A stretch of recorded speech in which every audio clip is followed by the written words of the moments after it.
Bonjour à toutes et à tous, nous voilà aujourd'hui pour un nouvel épisode de la série Black Spirit Heroes. Comme à l'accoutumée, nous sommes avec un invité spécial, un auteur, un écrivain, auteur de 3 ouvrages. Il se nomme Souleymane. Salam alaikum mon frère. Wa alaykoum salam wa rahmatullahi wa barakatuh. Comment vas-tu? Alhamdulillah, barakallahu fik. Je suis très content de t'avoir aujourd'hui.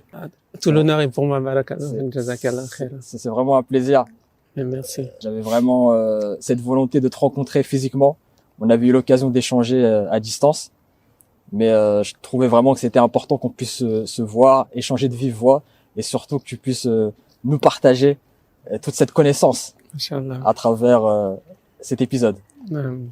Souleymane, j'aimerais que tu te présentes rapidement pour les téléspectateurs, que tu puisses nous parler un peu de toi. Qui es-tu? Oui, je suis tout simplement Souleymane, l'auteur de la série L'identité du musulman noir. J'ai écrit le premier ouvrage 1504, le deuxième Les ennemis de l'histoire et le troisième La vallée sacrée de Towa. Très bien. Tu es originaire de France ou de l'étranger? Je suis originaire de Centrafrique, D'accord. D'où je suis né. Je suis venu très tôt en France, à l'âge de 3 ans. D'accord. Et j'ai grandi, dans un premier temps, j'étais en Bretagne à Rennes. Et par la suite, j'ai vécu en région parisienne dans le 78. Et si je comprends bien, là, tu viens du Soudan. Oui, donc je vis au Soudan depuis plusieurs années déjà. Donc avec les événements qui se sont déroulés dernièrement au Soudan, cela fait quelques jours qu'on se trouve en France. Et donc j'ai étudié et vécu longuement au Soudan. D'accord. Tu as fait des études islamiques, c'est ça? J'ai fait des études islamiques et historiques. D'accord. Et pour pouvoir se situer, c'est quel genre d'études, c'est quel niveau qu'on puisse se rendre compte? Ce sont des études de base. Disons tout simplement, ce sont des études de base. Si on doit spécialiser, c'est des études africaines, on va dire, puisque au Soudan, il y a l'université africaine internationale qui est très réputée et justement qui transmet le patrimoine africain à la communauté musulmane. Très bien. Très intéressant. Très intéressant. D'accord. Tu es l'auteur du livre que j'ai là en ma possession, 1504. Oui. L'identité du musulman. Donc un livre, bon, je vous mettrai de toute manière les liens dans la description. L'identité noire du musulman. Moi, c'est un titre qui me parle tout de suite. Quand je lis ça, je me dis, il y a quelque chose qui m'attire. Et j'aimerais que tu me parles un peu du concept. Parce que d'après ce que j'ai compris, il y a tout un concept autour du musée, au niveau, en termes de patrimoine. Il y a ce côté vraiment historique. Peux-tu nous parler un peu de ce concept? Tout ce qu'il y a dans les musées, ça traduit justement une identité. Sauf que nous, on se reconnaissait pas dans ce que ce soit Versailles ou bien les grands musées européens.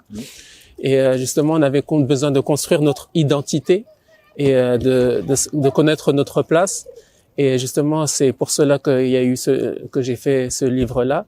Et le concept justement du musée, c'est pour que tout musulman noir puisse justement aller vers ce livre pour justement qu'il se présente comme un musée où toutes les œuvres, chaque chapitre est une œuvre ou bien chaque phrase est une œuvre et retrouver justement la richesse de son patrimoine à travers les récits, les batailles, les grands sultanats, à travers les grandes personnalités islamiques noirs qui ont justement apporté et contribué à l'essor de l'islam. D'accord, très intéressant.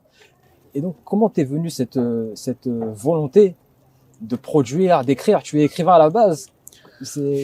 Explique-nous un peu comment tu es arrivé à décider à produire des écrits. À la base, je ne suis pas du tout écrivain. J'aime juste transmettre. Donc depuis longtemps, j'enseigne la langue arabe, je transmets certaines connaissances. Et donc dans un premier temps, j'avais ma page qui est Hijra Soudan, et où justement je transmettais des informations sur le Soudan. Et justement, j'ai transmis la biographie de Ayman. Et j'ai remarqué que beaucoup de personnes, ils étaient totalement ignorants de cette grande personnalité islamique noire. Et justement, ils ont beaucoup de gens ont demandé plus de connaître plus au sujet de ce patrimoine. Et justement, j'ai présenté Oumeyman et par la suite, j'ai présenté d'autres personnalités. Et par la suite, ça n'a fait qu'un acheminement, un enchaînement de transmission. Et c'est ainsi que justement est né le livre 1504. Très bien. Moi, effectivement, quand j'ai pris connaissance de cet ouvrage, je me suis rendu compte effectivement qu'il y avait beaucoup de personnages qui avaient contribué à l'avènement de notre religion, de l'islam, et des personnages notamment subsahariens, des personnages noirs, mais malheureusement, on n'a pas forcément connaissance dans la communauté musulmane en général, dans la communauté musulmane maghrébine ou autre, et dans la communauté musulmane noire, on n'a pas connaissance de tous ces personnages-là. Et c'est effectivement, quand j'ai lu ton ouvrage, j'ai lu d'autres ouvrages également en anglais qui nous parlaient de ces personnages-là, mais en français, ça a été la première fois que je tombe sur un ouvrage qui nous parle de ces personnalités. Et moi, la question que je veux te poser, c'est comment tu expliques cette méconnaissance au sein de la communauté musulmane en général de ces grandes figures subsahariennes, noires, qui ont contribué à l'avènement de l'islam? Alors, nous avons un grand retard par rapport aux Anglais, puisque la langue anglaise déjà est la langue internationale. Il y a beaucoup plus d'anglophones que de francophones. Et beaucoup de livres qui sont, comme c'est le patrimoine islamique, ils ont été premièrement en langue arabe et par la suite, ils ont été traduits en langue anglaise. Et quant à nous, les francophones, on a un grand retard par rapport aux anglophones, si bien que on a un devoir justement de rattraper ce retard ou bien d'avancer par rapport à ce retard. Et si on méconnaît beaucoup notre identité, c'est que notre communauté est encore faible. Elle est encore faible et elle demande justement juste à se connaître, à se consolider et à avancer. Et ce qui est incohérent dans ce constat que tu dresses, avec lequel je suis en totale adéquation, c'est d'avoir conscience que ces informations que tu nous as partagées à travers cet ouvrage sont connues auprès des membres de la communauté musulmane, notamment des représentants, des religieux, des personnes qui ont un savoir religieux, qui sont dans les mosquées, qui sont dans notre communauté. Ce sont des informations qui sont connues auprès de toutes ces personnes. Mais là où je me pose la question, c'est pourquoi, dans ce cas, les informations ne sont pas aussi accessibles et diffusées naturellement, et que c'est à travers ce type d'ouvrage qu'on apprend certaines choses, pour la plupart. Pour certains, c'est de la méconnaissance, mais pour d'autres, c'est de l'ignorance. Alors qu'on a, au sein de notre communauté, actuellement, des personnes qui sont au courant de ces informations-là, mais qui ne les partagent pas. Et on n'entend pas les informations circuler. Et ça, quelle est ta position par rapport à ça? Comment tu expliques ce constat, cette contradiction? Alors, j'ai rédigé le deuxième livre, qui est Les ennemis de l'histoire, justement, qui parle et développe ce sujet. Ce livre a été écrit en anthologie, c'est-à-dire j'ai pris, c'est un recueil de hadiths, de versets et de paroles d'anciens, et justement qui décrit qui sont les ennemis de l'histoire. La couleur noire a été beaucoup mise de côté par rapport à dans l'histoire en général, si bien que beaucoup de choses ont été blanchies. Et beaucoup de personnes se sont accaparées justement les mérites des Noirs, puisque la noirceur est considérée par certains comme une malédiction. Tout ce qui vient du noir est maudit et malsain. Et ça vient d'où ce préjugé? On retrouve cela depuis la Genèse dans ce qui est la malédiction de Ham. On dit, nous musulmans, Ham. Les chrétiens disent Shem. La malédiction de Ham. Et puisqu'il y a eu un grand patrimoine, ou plutôt beaucoup d'informations, de recueils de paroles que les musulmans ont hérité justement des chrétiens et des juifs. et ils ont justement accepté cela en le mettant, en le transmettant dans leurs livres. Si bien qu'on retrouve beaucoup de livres islamiques où justement qui ont repris ces hadiths-là concernant la malédiction de Ham, qui décrit justement que tout ce qui vient ou tout ce qui est noir, tout ce qui vient du noir est une malédiction. Si bien que les historiens, les exégètes et les scientifiques n'ont pas considéré, les Noirs ainsi que leurs terres et ainsi que leurs savants. Pour quelle raison? Pour cette raison-là justement, parce que ils ne pouvaient pas considérer que il y ait une bénédiction. Ils ne pouvaient pas considérer qu'il y ait une bénédiction à travers le noir ou bien qu'il y ait une bénédiction sur les terres des Noirs. D'accord, mais moi je pousse encore plus loin. Pourquoi considérer que c'était impossible qu'il y ait une bénédiction à travers le noir? D'où ça vient ce schéma de pensée? Alors quant aux musulmans, ils ont hérité ça des juifs et des chrétiens. C'est-à-dire ils ont repris les mêmes hadiths, les mêmes paroles. Et ils les ont mis dans leurs livres. Quant aux juifs et aux chrétiens, puisque cela n'est pas, on peut pas dire que cela est religieux. Cela a été hérité bien avant. Maintenant, il faut remonter depuis la Genèse et même depuis les premiers temps, depuis le temps d'Adam, puisque on sait que en tant que musulman, Adam veut dire entre parenthèses noir. Et beaucoup de bénédictions que Allah il a mis dans l'humanité a été noir. Dans le Coran, on peut citer que la plupart des récits du Coran se sont déroulés sur les terres des Noirs. De même pour les récits juifs, judéo-chrétiens. Et la plupart des grands prophètes étaient noirs. Et donc, il y a une grande bénédiction, justement, une grande faveur.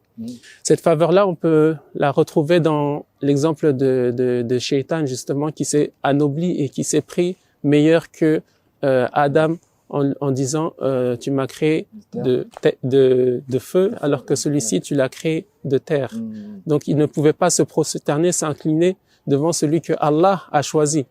Et quand Allah il a choisi Adam, il l'a placé sur terre et il a créé comme les récits judéo-chrétiens disent, il a créé à son image. Comment une personne raciste pourrait considérer que leur héros soit noir, ou bien Adam le premier homme, ou bien les grands savants, ou bien ceux que Allah il a choisi, ils soient noirs. Donc ce n'est pas, ça ne va pas ensemble.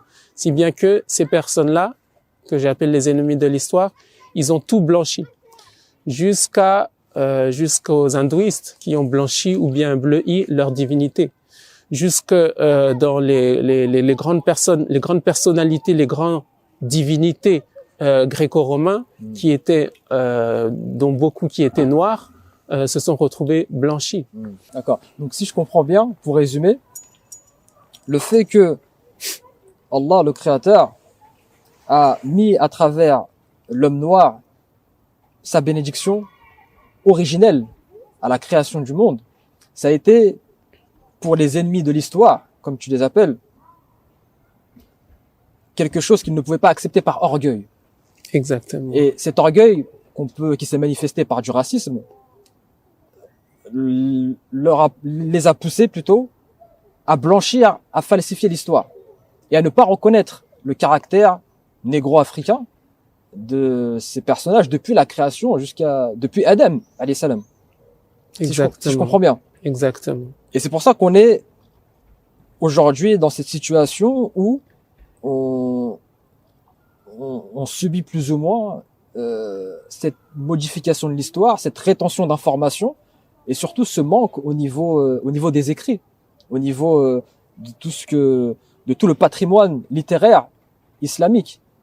Exactement. Mais moi là où je veux qu'on développe et qu'on mette l'accent, c'est dans ce cas, pourquoi les Noirs musulmans ne font pas le nécessaire pour rétablir ce mensonge et rétablir la vérité en fait, pour effacer ce mensonge et rétablir la vérité. Comme toi tu le fais maintenant, comment se fait-il que jusqu'à présent, comme tu l'as souligné à un moment dans un des passages de cet ouvrage, que dans les librairies, par exemple, islamiques, il y a très peu d'ouvrages qui mentionnent l'histoire de l'Afrique, l'histoire du peuple noir.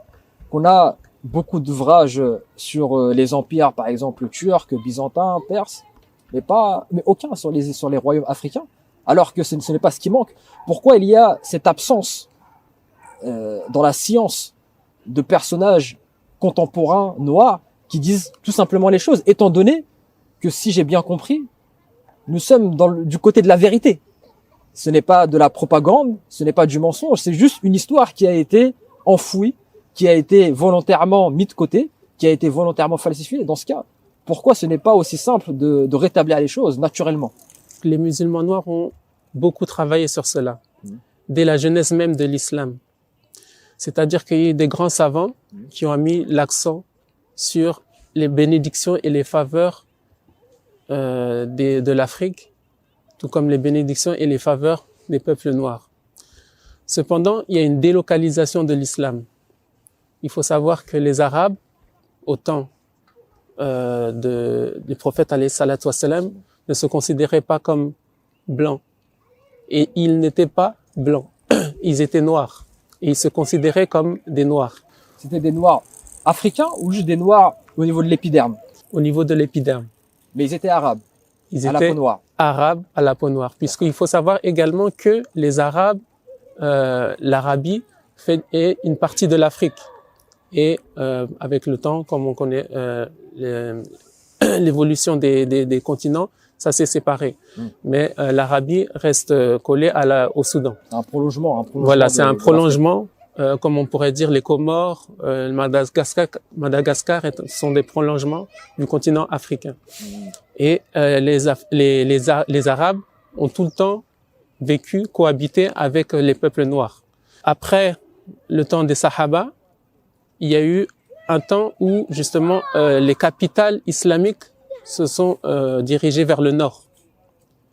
Et il y a eu de grandes batailles entre les Arabes du Hijaz, c'est-à-dire les Arabes de Mecca, et les Arabes du nord, ainsi que les nouveaux reconvertis qui étaient en Syrie et en Irak.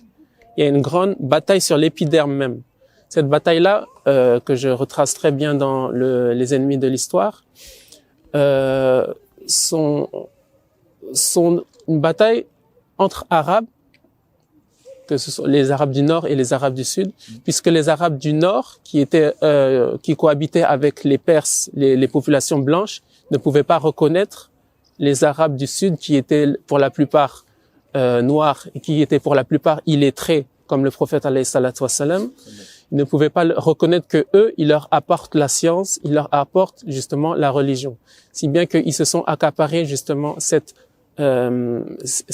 bienfaits et ces richesses, et ils ont mis les Arabes de côté, les Arabes du Sud de côté. Maintenant, il y a eu beaucoup de poèmes qui retracent cela, beaucoup de poèmes arabes.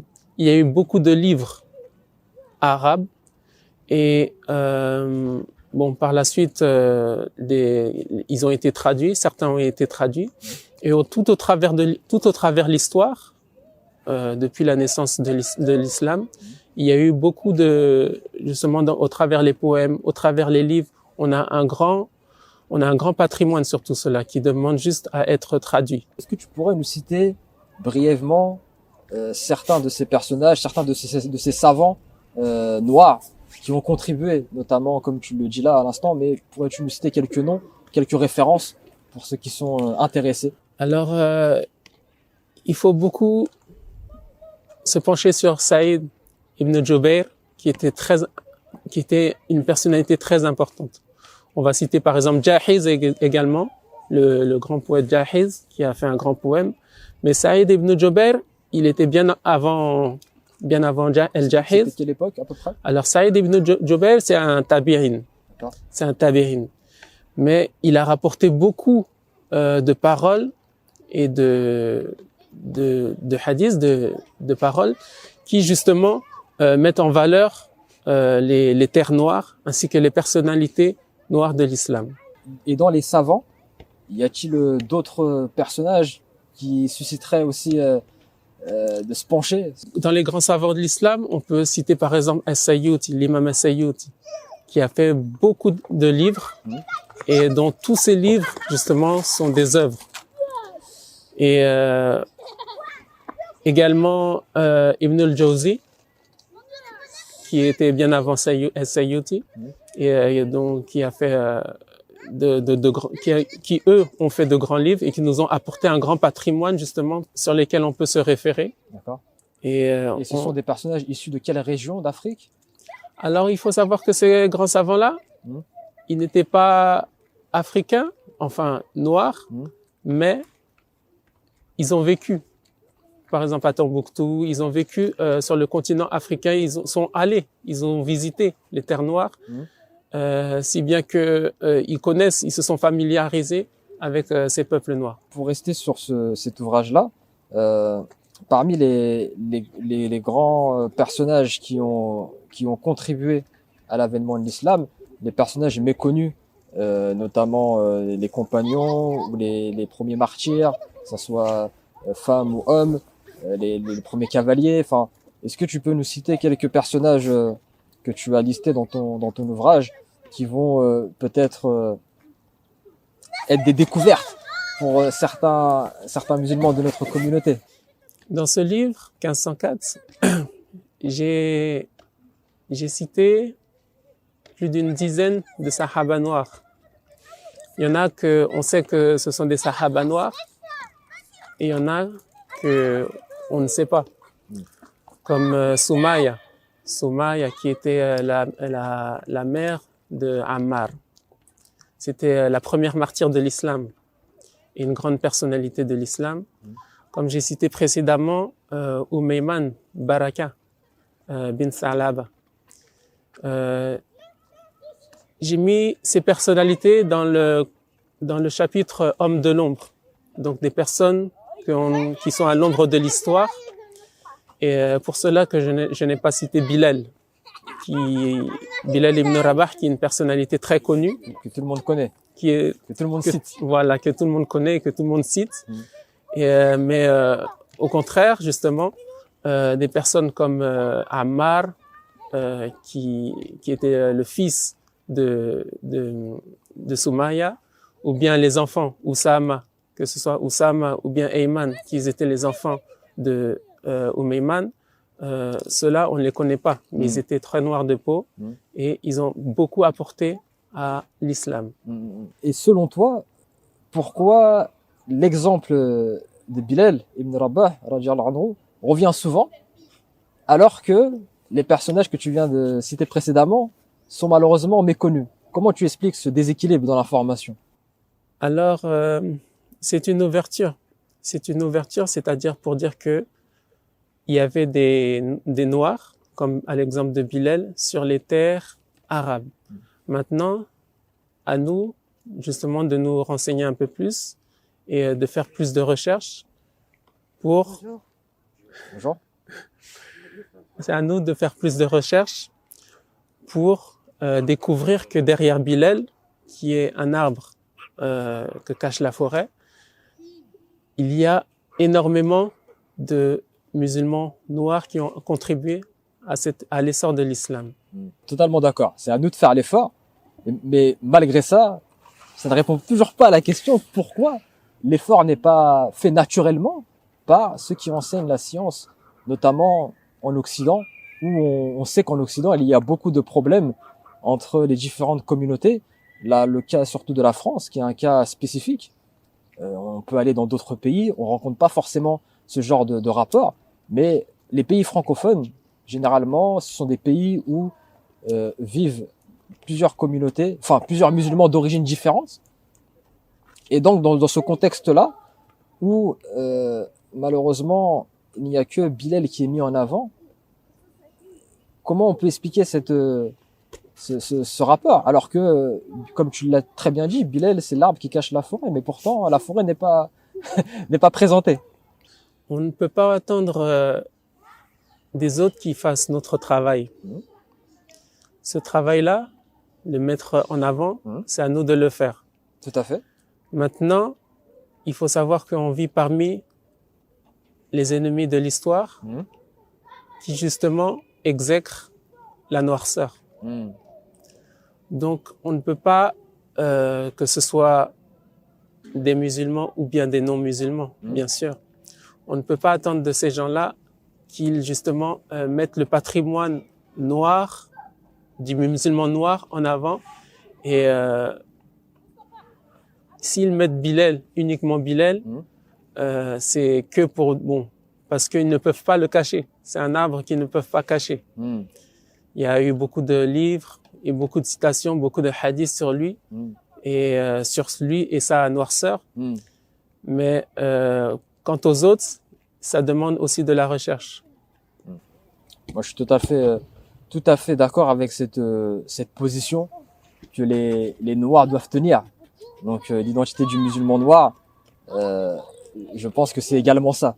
C'est le fait de sortir de cette position où on attend et d'aller de l'avant, d'arrêter de se victimiser, d'aller chercher les choses par nous-mêmes, d'aller chercher l'information par nous-mêmes. Je pense que c'est ce que tu as tenté également de partager à travers ces ouvrages, casser un peu cette dynamique où on subit et aller plutôt en tant qu'acteur de notre destin par la recherche de la science, parce que nous sommes du côté de la vérité et nous devons cesser de nous laisser guider parce que les autres ont choisi qu'on ait comme information. Donc ça, je pense que c'est le message à retenir au niveau des musulmans noirs. C'est à eux de prendre leur destin en main, c'est à eux d'aller fouiller, c'est à eux d'aller se réapproprier leur histoire. Même si, à mon sens, ça devrait être naturel. Parce que, comme on le sait, notre créateur ne fait pas de différence entre le blanc, le noir, le jaune. Et normalement, il ne devrait pas y avoir ce genre d'ambiguïté, ce genre de rétention d'informations. Ça ne devrait pas avoir lieu dans notre religion, lorsqu'on est tous censés être au même niveau. Mais si, comme tu le dis, les ennemis de l'histoire, qui parfois, malheureusement, sont musulmans, ne sont pas en adéquation entre ce que Dieu leur demande et leurs actions, c'est aussi aux Noirs, à un moment donné, de faire cet effort pour rétablir cette justice et cesser d'attendre sur les autres. Donc sur ça, moi, je suis totalement d'accord et je pense que c'est la nouvelle dynamique qu'il va falloir faire intégrer à l'ensemble de la communauté et plus précisément à la communauté musulmane subsaharienne.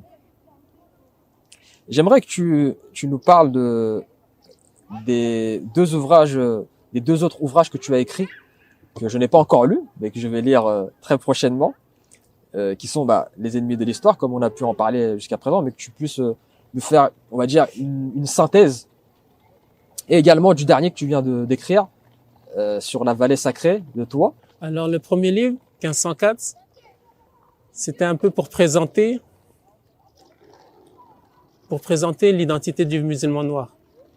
Cependant, le deuxième livre, c'était un peu pour mettre le doigt, les ennemis de l'histoire, c'était un peu pour mettre le doigt sur ce que il faut faire attention dans l'apprentissage de la religion. Et les ennemis de l'histoire, donc en connaissant ce livre, en lisant ce livre, le musulman noir, il va savoir que dans son apprentissage de la religion, il faut qu'il soit averti. Et il ne faut pas qu'il attende des autres, comme on a dit précédemment, qu'il lui apporte tout et tout mâché. Et ça, c'est à lui justement de partir à la quête de son histoire et de son identité. Donc, et le troisième livre, qui est la vallée sacrée de Towa, justement, c'est une séparation.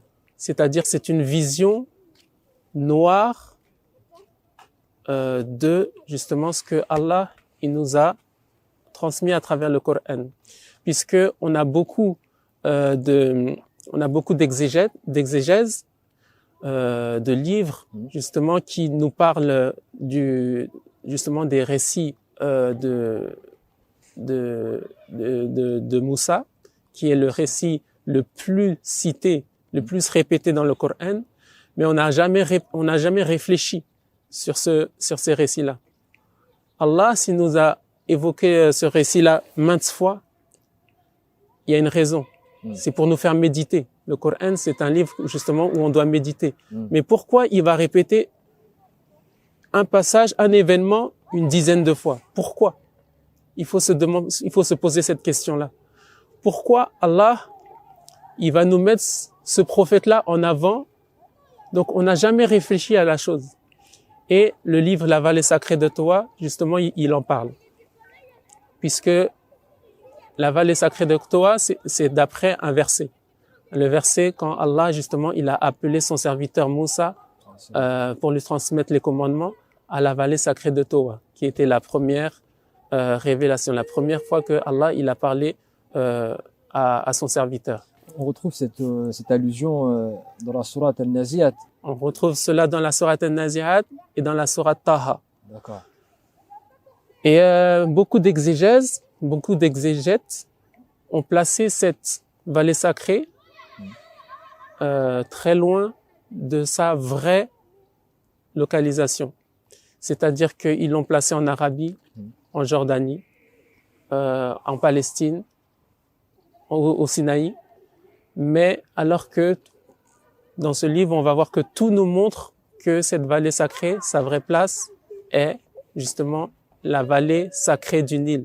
Puisqu'il n'y a pas un fleuve plus béni, d'après les exégètes, d'après les grands savants de l'islam, il n'y a pas un fleuve plus béni et plus sacré que le Nil. De plus, Ta'wai, c'est-à-dire en langue hiéroglyphe, on dit Ta'wai. Et Ta'wai, qui est très proche du mot Towa, et qui partage les mêmes lettres, exactement les mêmes lettres, qui sont la lettre Ta, Waw et Ya. Ce fut le nom de la vallée de toute la vallée, c'est-à-dire les terres soudanaises jusqu'à l'embouchure en Égypte. Toute cette région-là, elle s'appelait Ta'wai. Cette vallée sacrée de Ta'wai, qui ne peut être que la vallée sacrée de Towa, est la place où Allah il a révélé ses commandements à Moussa.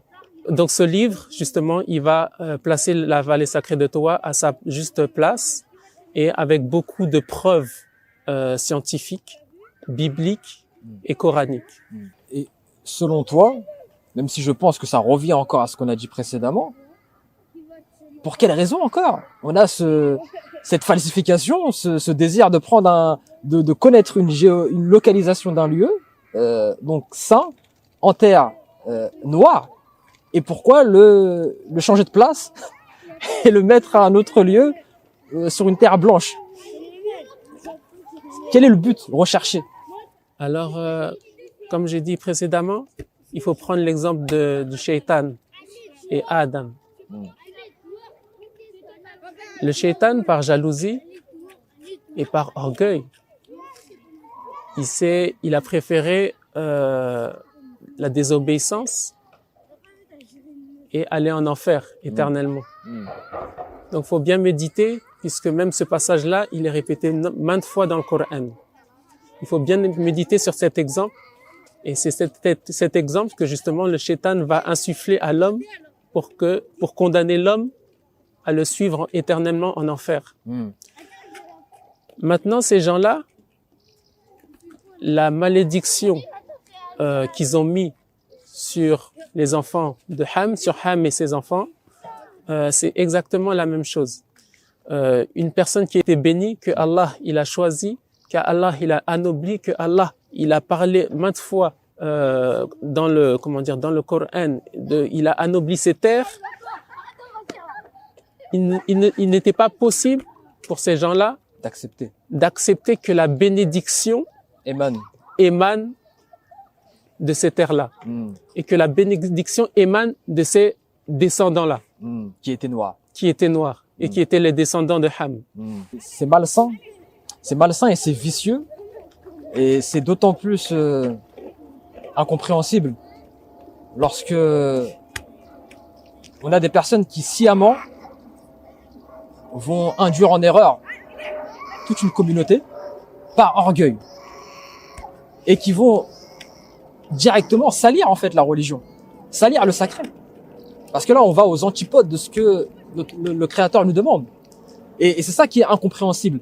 Moi, personnellement, si ça viendrait de la part de personnes qui ne croiraient pas en Dieu, ça serait plus simple pour moi à concevoir. Alors que là, on a des figures quand même, on a des organismes, on a des personnes, on a des musulmans, tout simplement, qui sont censés incarner des valeurs, une bonne moralité, un bon comportement. L'islam est une religion qui nous exhorte à l'excellence et au bon comportement. Husnul khuluq. C'est ce en quoi l'islam nous appelle. Donc comment on peut se placer en tant que musulman, en tant que croyant même, et en parallèle avoir cette incohérence dans la dissimulation des informations, dans cet orgueil, dans cette jalousie envers l'homme noir, dans ce refus catégorique de ce que Dieu a déclaré comme sacré. Comment on peut aller vraiment à l'encontre des commandements de Dieu et avoir en parallèle aussi représenter ce que le musulman est censé représenter. Là, c'est vraiment moi ça qui me perturbe. Et Alors, je ne comprends pas. le prophète alayhi salatu wassalam nous a dit, vous allez suivre les agissements des peuples qui vous ont précédés. Au point où, si ces gens-là se mettaient à forniquer avec leur propre mère en public, vous également, vous le faites. Il y a eu plusieurs hadiths sur cela. Les compagnons du prophète, alayhi salatu wassalam, ont dit, de qui tu nous parles? Est-ce que tu nous parles des juifs et des chrétiens? Il a dit oui, des juifs et des chrétiens, mais qui d'autre? C'est-à-dire que les juifs et les chrétiens, que Allah a beaucoup parlé dans le Coran, il nous a avertis sur eux, wala dalin, ghayrul maghdubi alayhim, tous ces gens-là, que Allah il a maudit. Il y a eu des dizaines, des vingtaines de malédictions sur ces gens-là. Il y a eu des égarements du shirk, il y a eu toutes sortes de malédictions. Tout ce qu'ils ont fait, la communauté musulmane va le faire. Tout ce qu'ils ont fait, tout ce que Allah il a mis comme malédiction dans ces gens-là, la communauté musulmane, on va les suivre. On va être touché par ça. On va être touché par ça. D'autant plus que, comme j'ai dit précédemment, les capitales musulmanes sont géolocalisées, déplacées vers ces peuples-là. Et c'est à partir de là qu'il y a eu beaucoup de problèmes et de malédictions, même que certains savants, ils n'arrivent plus à contenir et ils cachent. Ils n'arrivent plus à contenir et ils cachent pour que les musulmans ne se dirigent pas vers la connaissance de ces choses-là. Si bien qu'il appartient à chacun d'être responsable et d'aller chercher la vérité par lui-même. Alhamdulillah, il y a eu ces livres-là, l'identité du musulman noir que nous avons réalisé. Mais personne ne peut se résumer à ça et ne se contenter de cela. À chacun d'aller chercher la vérité. Tout est dans le Coran. Tout est dans le Coran et concentré et le Coran est le meilleur livre pour connaître son chemin et savoir ce qu'il ne faut pas faire. Le Coran nous dit juste attention à ça, vous dirigez vers cela et écartez-vous de cela. Mais celui qui tient le Coran et qui a la grande barbe et qui justement se prétend ou bien se dit ou bien que les gens voient être le meilleur des musulmans, cela ne veut pas dire qu'il est le meilleur auprès de Allah. Effectivement. Et pour combler le manque de représentativité, parce que moi j'ai totalement bien saisi l'environnement, on va dire, si on peut résumer ça, on est dans une période d'épreuve, de fitna par rapport à l'information. C'est-à-dire que les musulmans vivent une situation où ils subissent beaucoup de désinformation. Donc ça, c'est un fait. On est dedans. Maintenant, si on doit essayer de trouver des solutions pour pallier à cette situation, donc comme tu viens de le dire, c'est au niveau individuel d'aller se réapproprier, d'aller faire l'effort, d'aller chercher par soi-même la connaissance. Ça, c'est au niveau individuel. Maintenant, j'aimerais qu'on échange au niveau collectif, au niveau communautaire, au niveau représentant. Comment fait-on dans ce cas pour trouver également des solutions au niveau institutionnel, surtout en Europe ou dans les pays francophones du moins, où on a cette représentativité de certains chefs religieux qui ne jouent pas le jeu, pour le coup, de l'information. Comment peut-on également aussi résoudre ce problème au niveau collectif? On ne va pas le résoudre, mais on va le reproduire, malheureusement, puisque c'est un cycle. On va faire que de résoudre un problème, et puis après on va retomber par la suite. Si bien que il y aura bien sûr une période où ça va aller, mais la période après, ça va être la même chose que les gens d'avant nous, ils ont fait. Maintenant, on a un grand travail. Premièrement, on a un travail d'information. On a un travail d'aller chercher la connaissance et la science que j'essaye avec mes petits moyens. Alhamdoulilah, c'est très bien. D'apporter un minimum. Et ça, c'est un travail que tout un chacun doit participer. Maintenant, on a besoin d'érudits, de savants. On a besoin de personnes qui nous informent. On a besoin de personnes qui nous rassemblent. Et on a besoin d'écoles. Exactement. Et tout cela, comme tu dis, institutionnel, tout cela, ça demande la participation de beaucoup de personnes, de se réveiller et de vouloir se réveiller seulement. Exactement. Ne serait-ce que cela. Tout à fait. Je suis totalement d'accord avec toi. Ça commence par déjà le sens de la préoccupation. Parce qu'on constate que dans notre communauté, malheureusement, dans la communauté musulmane noire, il y a plusieurs clans. Certains qui sont dans un désintéressement total de ce que le noir a apporté à l'islam et qui vont tout simplement suivre. D'autres qui cherchent à produire. Donc tu en fais partie, alhamdoulilah.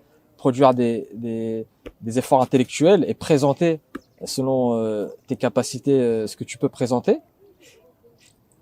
Mais le changement, il viendra forcément de la synergie des personnes qui auront compris l'importance de se mobiliser pour monter des institutions également. Parce que comme tu le disais tout à l'heure, on peut pas attendre des ennemis de l'histoire qui fassent le travail à notre place. Et c'est, si je ne me trompe, c'était l'imam Ousmane Chimera qui disait dans une vidéo, si je me souviens bien, qu'elle allait peut-être commencer à penser à faire des mosquées où ce sont les Noirs qui sont initiateurs de ces projets pour régler beaucoup de problèmes, certains problèmes qu'on trouve actuellement dans la communauté. Et j'ai été attentif à ces dires-là, même si c'est pas forcément à la base ce que l'islam nous demande, de créer des mosquées par différents types d'origines. C'est pas ce qui est demandé. L'islam nous demande de nous fédérer, il nous demande de nous entreconnaître, d'avoir cette fraternité. Mais étant donné qu'on est dans une situation où on rencontre différents problèmes au niveau institution, il est, je pense, peut-être temps de mettre en action ce genre de prérogatives pour éviter de perpétrer ce genre de désinformation et qu'on puisse être maître de la vérité et de la diffuser comme il est nécessaire qu'on la diffuse. Je pense que les Noirs de France doivent rentrer désormais dans ce schéma où ils doivent être initiateurs, créateurs, bâtisseurs de l'islam également. Et sortir de cette position où ils sont dans le mimétisme et dans le fait de suivre. Et donc, la personne qui suit devient à la merci de la personne qui donne la direction. Que penses-tu de cette manière de voir les choses? Est-ce que c'est bénéfique? Est-ce que c'est délétère? ceux qui savent ont une responsabilité. Mhm. Ceux qui se sont réveillés ont une responsabilité. Mhm. Et bien sûr, ceux qui sont endormis ou bien ceux qui sont ignorants, ils ont une certaine excuse et un certain devoir, bien sûr.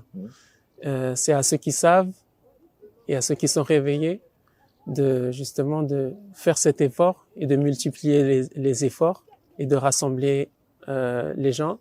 Ce qu'on essaie de faire avec certains frères, justement de rassembler les gens et puis de faire bouger les choses. Et bien sûr, pour cela, comme dit Cheikh Anta Diop, on a besoin de tout le monde. Puisque ce travail, au fait, il ne faut pas le mépriser et penser que c'est un petit travail. Il y a une grande richesse à travers nos cultures. Il y a une grande richesse à travers nos langues et nos traditions. On a beaucoup, les ennemis de l'histoire ont beaucoup cherché justement à nous faire comprendre que ces langues et traditions n'étaient que malédictions et n'étaient que pitoyables et égarements.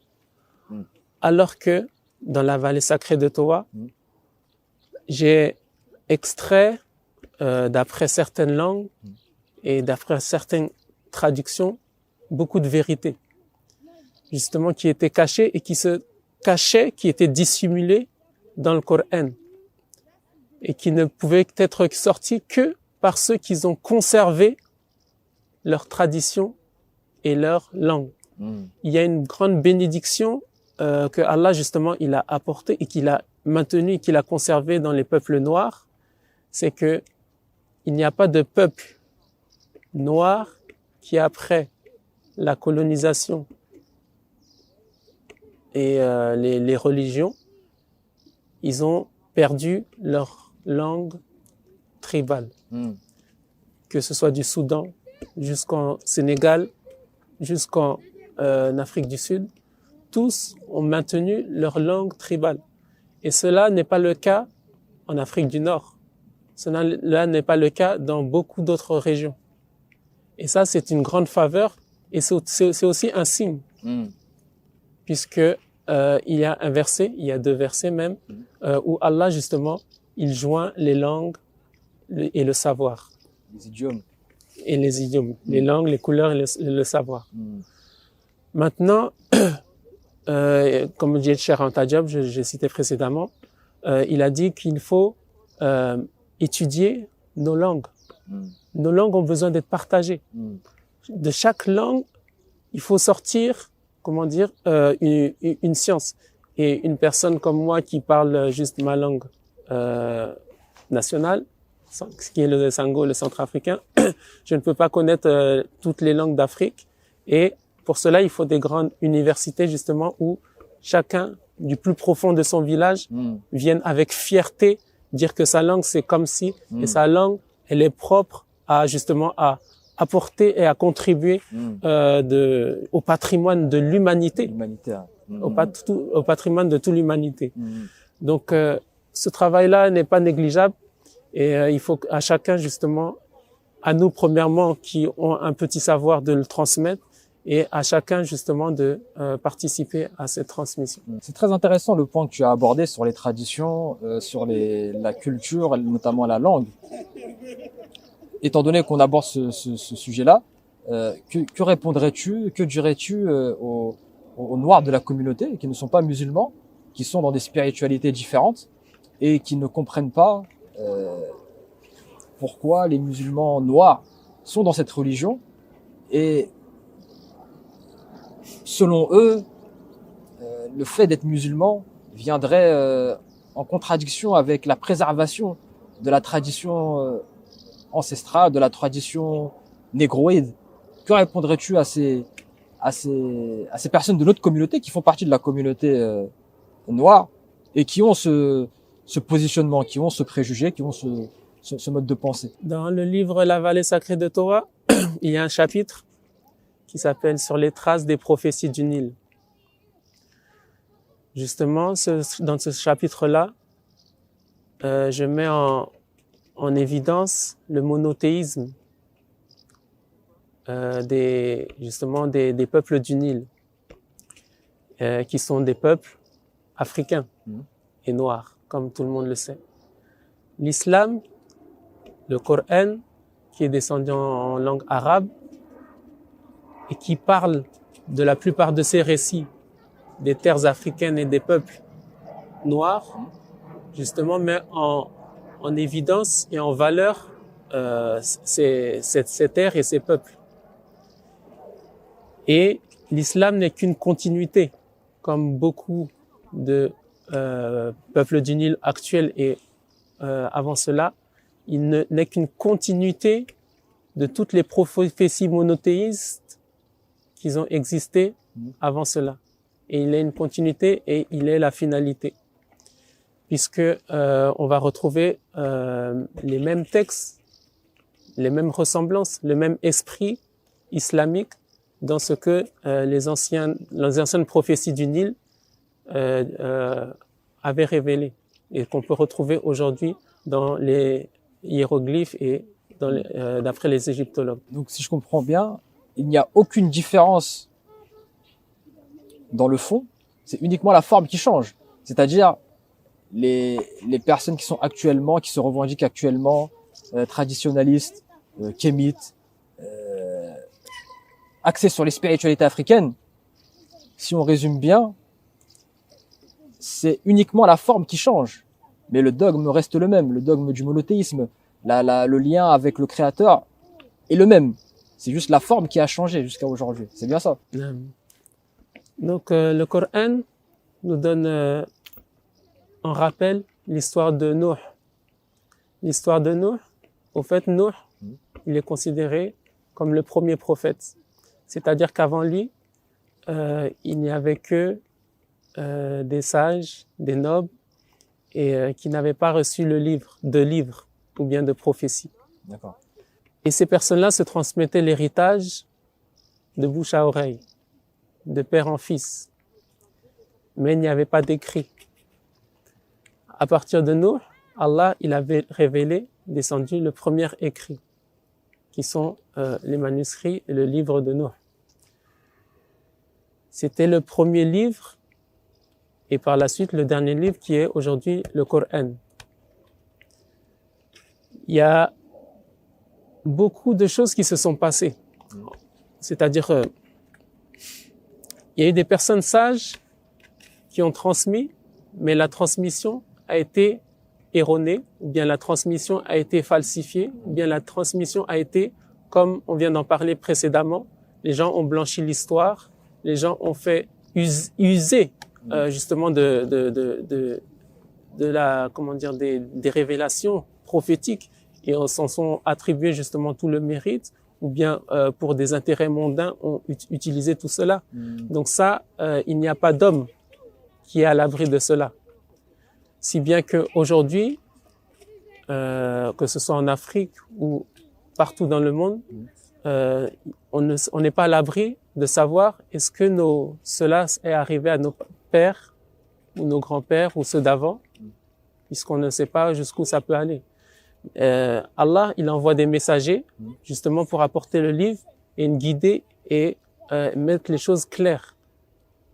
Le Coran, justement, c'est notre guide justement pour nous dire que les choses se sont passées comme si avant et maintenant, attention, il ne faut pas suivre les pas de ceux qui vous ont précédés et qui ont suivi ce chemin-là, le chemin de votre Créateur et le chemin du monothéisme pur et justement la considération de chacun, qu'il soit noir, blanc, il n'y a pas de meilleur parmi vous, que ce soit par sa couleur ou bien par autre, si ce n'est par la piété. Ce n'est que par la piété justement qu'on est noble vis-à-vis auprès de Allah. Et donc l'argument qui viendrait à dire que l'islam est la religion des Arabes, est uniquement la religion des Arabes, et que tout non-arabe n'a rien à faire dans cette religion-là. Les Arabes, avant l'islam, suivaient la religion de leur père. Les Arabes ont été les premiers à combattre l'islam, tout comme les Romains aujourd'hui, ils suivaient la religion de leur père. Ils étaient les premiers, plutôt les Grecs, les Byzantins, ils étaient les premiers à combattre le christianisme. Quand ces religions sont arrivées même toute religion divine arrive en Afrique, dans un peuple. Pourquoi il arrive? Justement, c'est pour combattre un mal. Il arrive, justement, c'est pour combattre un mal qui était existant. Si, justement, il n'y a pas ce mal-là, Allah, il n'a pas besoin d'envoyer de prophètes. Mais quand le peuple va à la perversion, à l'égarement, c'est à ce moment-là que apparaît que Allah, par sa miséricorde, il envoie des messagers. Il a envoyé plus de 120 000 prophètes et des centaines de messagers qui ont apporté des livres et des messages au peuple du monde. Maintenant, s'il a envoyé le Mohammed en tant que dernier messager pour l'univers, alayhi salatu wassalam, c'est parce que justement tout l'univers était dans des ténèbres et qu'il fallait justement leur apporter cette lumière-là. C'est vrai que certains peuples, et c'était des minorités par-ci par-là justement, étaient encore sur le monothéisme, mais la plupart étaient dans des polythéismes et ils ne savaient plus distinguer si ils étaient dans un monothéisme ou bien dans un polythéisme, comme aujourd'hui les chrétiens ne savent plus est-ce qu'ils sont trois dieux ça fait un, ou bien un dieu ça fait trois, ou bien ils ne savent plus cela. Je voudrais connaître ta position sur les événements récents qui se sont produits, notamment par rapport au cas de la Tunisie et de la négrophobie, un énième cas qui s'est manifesté. Moi, j'ai intervenu à ma manière sur mon compte Instagram pour donner mon opinion, pour donner mon analyse de ces faits qui sont intolérables, mais en même temps qui sont plus anodins, malheureusement. Que penses-tu de cette situation? Donc par rapport à ça, certains vont accuser, à travers les Tunisiens, ils vont chercher à accuser l'islam. Et ils vont chercher à accuser les Arabes. Mais rappelons une chose, les Tunisiens ne sont ni des Arabes et ni se prétendent musulmans faire ça pour l'islam. Puisqu'on sait très bien qu'en Tunisie, c'est un des premiers pays justement qui est laïque et qui s'enfonce dans la laïcité et qui justement combat l'islam. Deuxièmement, il n'y a pas de peuple à l'abri justement du racisme.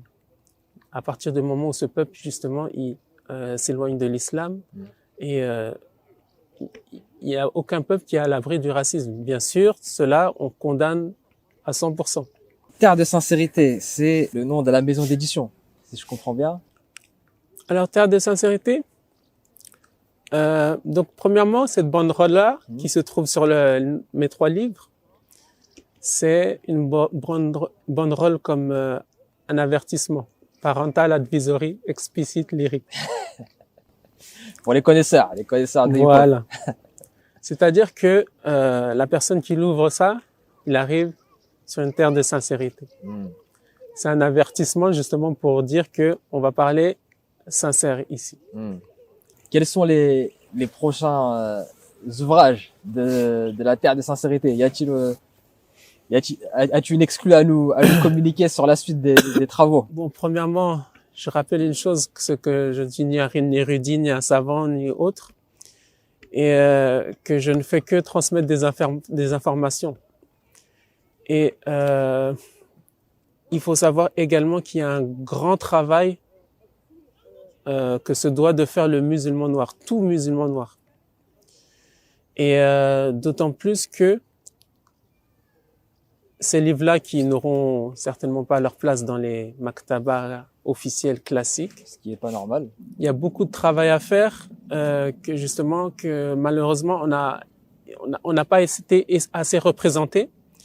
Si bien que beaucoup de traductions de livres anciens, beaucoup de réflexions, beaucoup d'apports, justement, qui font partie justement de l'identité du musulman noir. Et quant à ma part, donc pour l'instant, j'ai une traduction que je suis en train de travailler dessus, Inch'Allah, qui va être un peu une suite de tous ces livres-là. D'accord. Et qui justement apportera encore plus de fierté à tout musulman noir. On peut connaître le sujet ou ça reste confidentiel pour l'instant? Bon, l'Éthiopie. C'est en Éthiopie. Ouais. D'accord. Ok, petite exclu. On va suivre ça de près alors. Inch'Allah. En tout cas, moi, je voulais, avant qu'on clôture, je voulais te remercier déjà. Ouais. Remercier de te rendre disponible pour cette interview, pour cet épisode très enrichissant, qui va apporter beaucoup de connaissances, qui va susciter, je pense, chez les esprits des nôtres, beaucoup de réflexion et je l'espère de réforme et je l'espère également de recherche, d'approfondissement de recherche.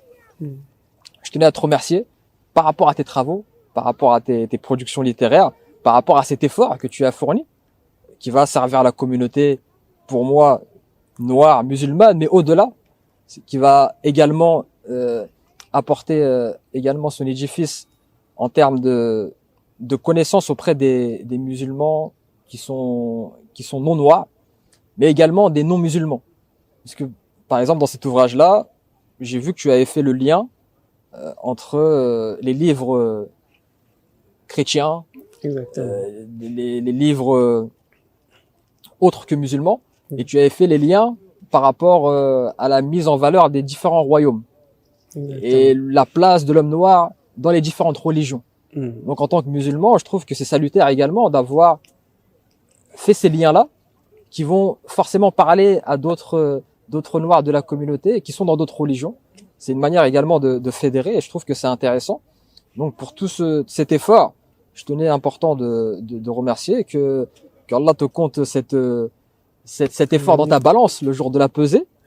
Et comme on dit, Allah fait beaucoup référence dans le Coran à la science, et la science elle est liée à l'utilité. C'est-à-dire la science se doit d'être utile en islam. Les deux sont liés, c'est un pléonasme.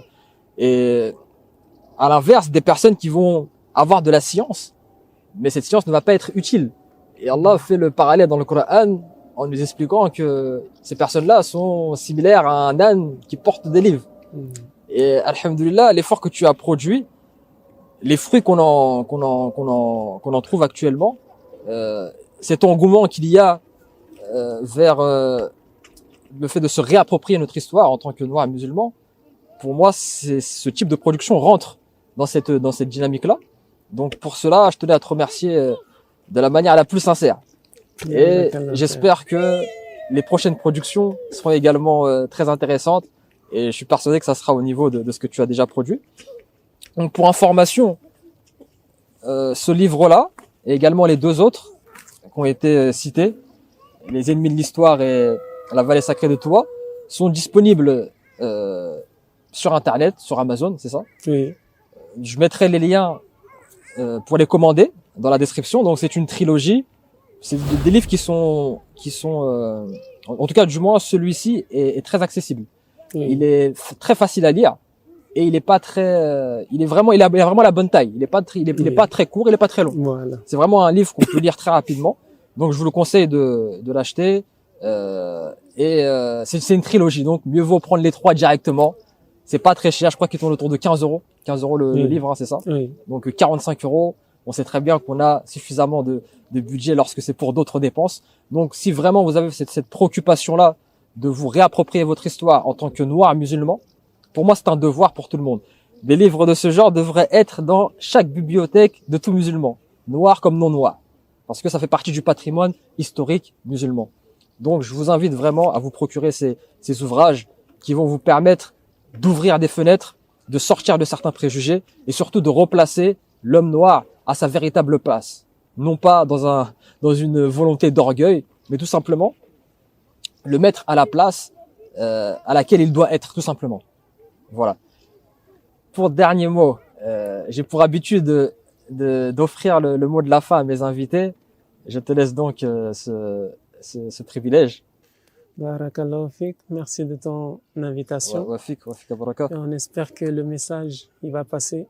Comme j'ai rappelé précédemment, donc je suis comme toute personne, juste un musulman noir, et j'espère que tout musulman noir va contribuer justement à ce patrimoine et à ce devoir justement de transmettre, puisque malheureusement, comme j'ai dit précédemment, le prophète alayhi salatu wassalam nous a averti que nous, en tant que musulmans, on allait suivre les pas de ceux qui nous ont précédés.